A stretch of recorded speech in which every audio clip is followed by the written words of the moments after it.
सभी धर्म प्रेमी सज्जनों को सादर नमस्ते। साथियों, बहुत बहुत स्वागत है आपका मेरे इस YouTube चैनल पर, इस स्वाध्याय सत्संग रूपी आध्यात्मिक चर्चा में।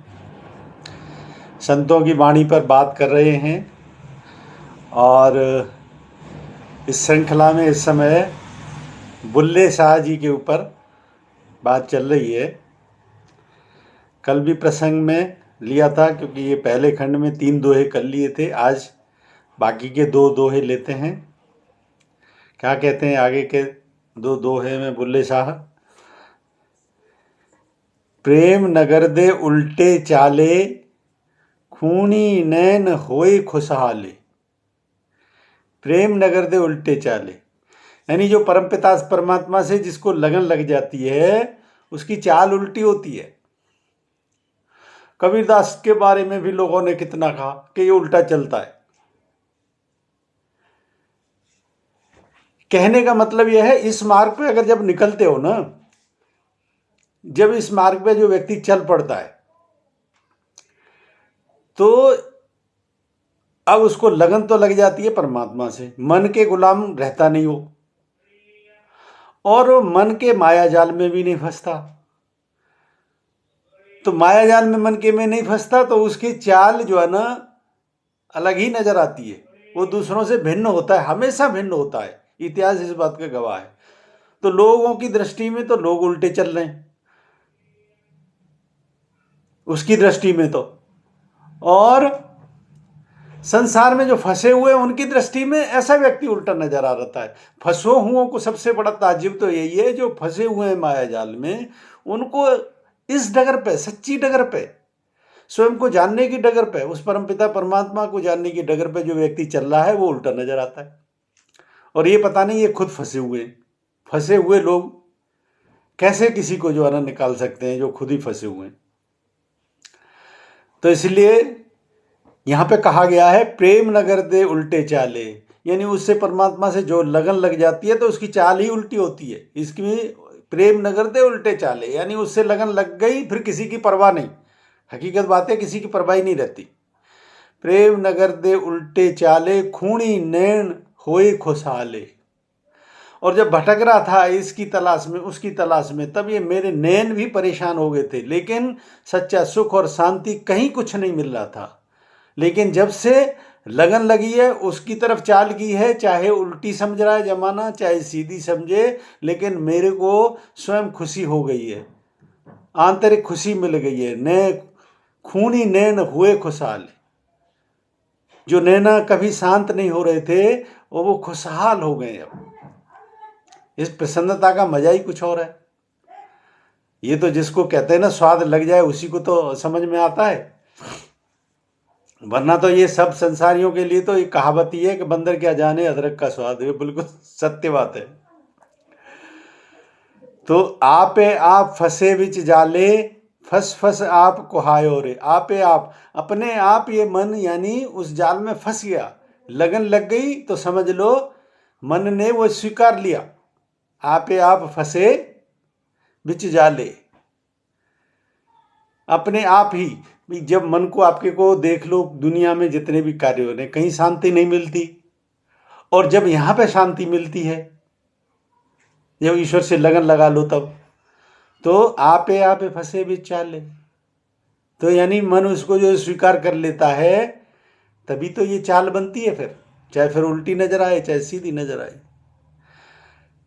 फंस फंस आप कुहायो रे, और फंस के कितनी भी परेशानी आ रही है कोई दिक्कत नहीं है। फंस फंस आप कुहायो रे, किसी भी तरीके की परेशानी अनुभव ही नहीं होती, सबसे गुजर जाता है भक्त। बुल्ले शाह संग प्रीत लगाई, सोहनी बणतन सब कोई आई। कहते हैं वो परमात्मा से जब प्रीत लग जाती है, इसको स्त्री प्रसंग रूप में कहा गया है, और स्त्री प्रसंग रूप में हैं बहुत से। जैसे कृष्ण के मैंने कितने उदाहरण दिए। कृष्ण में जो है ना तो सभी, जैसे एक बहुत ऑफिसर था, पुलिस ऑफिसर का मैंने उदाहरण दिया, जो कि अपने ऑफिस तक में राधे का श्रृंगार करके वो बोला कृष्ण ही केवल मनुष्य है। सखी संप्रदाय में जो लोग हैं वो तो मनुष्य हो, स्त्री हो, कोई भी हो, सब परमात्मा को ही सिर्फ पुरुष मानते हैं, वो सब स्त्री का रूप है। ऐसे भी जो है ना चलन में है। और देखी जाए तो अगर इस दृष्टिकोण से देख रहे हो कि हम भक्त हैं, भक्तिनी की श्रेणी में अगर मान लिया अपने आप को, तो परमात्मा ही सब कुछ है।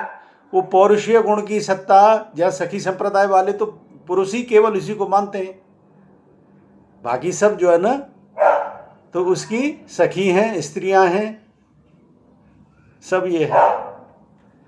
तो बुल्ले सौ संग प्रीत लगाई, यानी हमने तो उसके साथ प्रीत लगा ली। बुल्ले शाह कहते हैं बुल्ले सौ संग प्रीत लगाई, जैसे शौहर के साथ में स्त्री प्रीत लगा लेती है, इस बुल्ले ने तेरे साथ प्रीत लगा ली। सोहनी बणतन सब कोई आई, और सज धज के हर कोई आई है। सोहनी बणतन सब कोई आई, हर कोई सोहनी बन के आई है। वेग के साह इनायत साई, जियो मेरा भर आयो रे। और तेरी ऐसी कृपा को देख के जिए मेरा भर आयो रे, यानी मन प्रसन्नता से भर गया। जैसे कुछ उपलब्धि हो जाए तो मन उस उपलब्धि के पीछे अगर संघर्ष हो और मिल जाए तो जिस प्रकार से प्रसन्नता होती है, उसी प्रकार से हमने तुझे पाके मन मेरा भर आया, यानी प्रसन्नता की कोई सीमा नहीं है। तो अच्छा प्रसंग था। देखिए, संत की वाणी में संत के लिए न कोई जात होती है। इस मार्ग पर जब चल रहे हो, किसी भी मार्ग पर भी चलोगे ना, तो बाद में तुम देखोगे ये जो बिखराव नजर आता है हमें, चाहे जाति का, वर्ण का, जो कुछ भी नजर आता है, ये दरअसल ये प्रकृति के रूप हैं। फिर ये समझ में आ जाता है। इसीलिए संत कबीरदास का एक दोहा है ना बहुत बड़ा, लोग तो जो बटे हुए हैं उन्हें तो किसी भी प्रकार से जो है ना, क्योंकि द्वंद्व में जो व्यक्ति है उसकी सही बात समझ में नहीं आती, वो किसी चीज में बटा है, कोई किसी में बटा है, कोई किसी में बटा है। तो इसीलिए कबीर ने क्या कहा है कि एक जो है ना बहुत प्रसिद्ध दोहा है कि कामी क्रोधी लालची इनसे भक्ति न होई, भक्ति करे कोई सूरमा जात वर्ण सब खोए। तो जो कामना के उसमें फंसे हुए हैं, क्रोध, कामना पूरी नहीं हो रही तो क्रोध में, आवेश में आ गए हैं, या कोई लालच में फंसे हुए हैं, किसी चीज का लालच है वो भी पूरा नहीं हो रहा। मैं कहता हूं ये जितने भी विकार हैं, पांचों विकार, इनमें से किसी के विकार के प्रति कोई भी इंद्रिय अगर व्यक्ति को फंसाने की कोशिश करती है और वो पूर्णता नहीं होती है विकार, चाहे किसी भी प्रकार की इच्छा हो, सात्विक इच्छा भले हो, सात्विक इच्छा भी अगर पूरी नहीं होती है तो वो भी व्यक्ति के क्रोध का कारण बनती है, फिर बंधन का कारण बनती है। तो किसी भी तरीके की कोई इच्छा नहीं पालनी चाहिए। और जो इच्छा में फंस गया तो समझ लो फंस गया। तो यही सब विकार हैं।